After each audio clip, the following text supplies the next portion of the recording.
What is up, everybody? This is Lyle, No Hippie Trucking and Transportation. I am coming at you from the Pilot in Denison, Texas. Now, this truck stop here is a little bit further away than I was planning on driving. There's a Flying J and a Love's that's in Anna, Texas. It's about 30 miles away from my drop-off, but here I'm about 66 miles away. And the beauty of this place is parking spots so wide you could damn near do a U-turn in them. I mean, it was hard to park because I kept thinking I was straddling a line or something like that. But inside this place, you have a Fuzzy's Taco. You got Texas Best Smokehouse, Einstein's Bagel, and some fried pie place. I went in there to the Fuzzy's, got 3 tacos, 1 grilled shrimp, 1 shrimp tempura, and then I got I don't know if they call it carne asada, but basically carne asada. And of those 3, if you happen to be coming out here, I thought that the fried one was a little bit better. Hot sauce is a little bit weak, but it's kind of a chain, even though, it's not a major chain, but hot sauce was pretty weak. So, deliver tomorrow. It's about noon right now. I don't deliver tomorrow till 0900. Probably get out there about 6:30, 7, something like that. See if I can hurry up and get unloaded. And then I'm headed off to Amarillo. In my video yesterday, I kept saying San Antonio. I don't know why, but I'm going to Amarillo. Dropping off right by that Petro there. But I wanted to talk about this 50,000 miles in training. Got a call from somebody that's in training. He's just around 40,000 miles, and he's says he has a good trainer, all that kind of stuff, but he's just figuring, like, at this point, is feeling like it's never going to end. And I forgot to ask him how many miles he's doing a week and all that kind of stuff, but 50,000 miles is a lot. Now, I did somewhere around 120, 140,000 miles with my trainer. I really wasn't counting, but I was on my trainer's truck from April to November. That was the perfect situation. Now, to me, I would have probably been good at 30,000 miles, but I really am the type that wants to get over prepared. So I decided to stay on extra. And the main benefit I got out of that was just going to a lot of different shippers and receivers. I mean, at some point, you know enough about the job, but going to a lot of places made it more familiar with me when I got off of my trainer's truck. That was a perfect situation. Again, I had the perfect trainer, and we were taking off every 45 days. He would go home for a week, meant about 11, 12 days for me. So I really wasn't getting burnt out.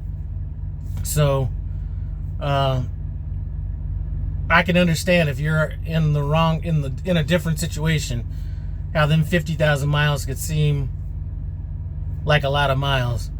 And I started thinking about the 50,000 miles. And, it's not only hard on people that are in training, and I can't speak for every trainer, but for me, if I'm looking at 50,000 miles, even as a trainer, that seems like a lot of miles to do. And I think my issue with the whole 50,000 miles thing is I think that is such a long period of time that I can see somebody losing focus during those 50,000 miles. So I'm not, I don't know what's in Prime's, what their reasoning is for it. I'm not even going to contemplate on it because it's not my place. But I can only look at it from myself and say that even as a trainer, that would be a long time to spend with one trainee. And then you have to worry about, time off and things like that. And, it's just, those amount of miles present a lot of challenges for me. So if you're in training and you're starting to feel like there's no end of the road, listen, there is going to be an end of the road. And once it's all done, all this is going to be a thing of the past. But yes, I do think 50,000 miles is quite a bit of time. to be spending. What I would, in a perfect world, you keep it at 35,000, 30,000 miles, and then, if there's any reasons to have it go any further, then take it past that. The way I tried to do it on my truck was the last 10,000 miles was all spent, or roughly 10,000 was all spent with them basically running the truck the way they would run it as a solo. All I was trying to do was drive the miles and then have them check in, check out, all that kind of stuff. And in a video that I did a while back, there's always people that got something dumb to say. Because I said I'm never going to let a trainee outdrive me. And that could be a trainee, that could be if I got on a truck with anybody else. That's just the way that I am. And in a way, that's a way of me saying that I'm not going to have anybody doing something that I'm not going to be prepared to do myself, whether that's driving at night, the amount of hours, all that kind of stuff. So nobody that had been training with me can say, well, I was doing all the work. So that was my thoughts on that. It's not like there still wasn't plenty of time for, a trainee to learn. But, when my trainees were on the truck, and I've been extremely lucky, I've had very good people on my truck. We weren't doing the 5 hours and 8 hour shifts. I mean, me and my guys were running full clocks, if it was available, until we got where we were going. Then we might have a break of a day or 15 hours or something like that. But, this whole thing that was brought up in this last meeting about getting paid for the work you do and all that kind of stuff. And, some people even bringing up that you would be possibly cheating your work hours by logging all these extra long pre-trips and post-trips and all that kind of stuff. It just wouldn't have mattered on my truck, because we were like literally, that truck, once we got and picked up a load, that truck would not stop until we got where we were going. And I've been lucky to deal with people that have been able to do that. Now, some of them may have been a little more solar powered than others, but all put in the work. So I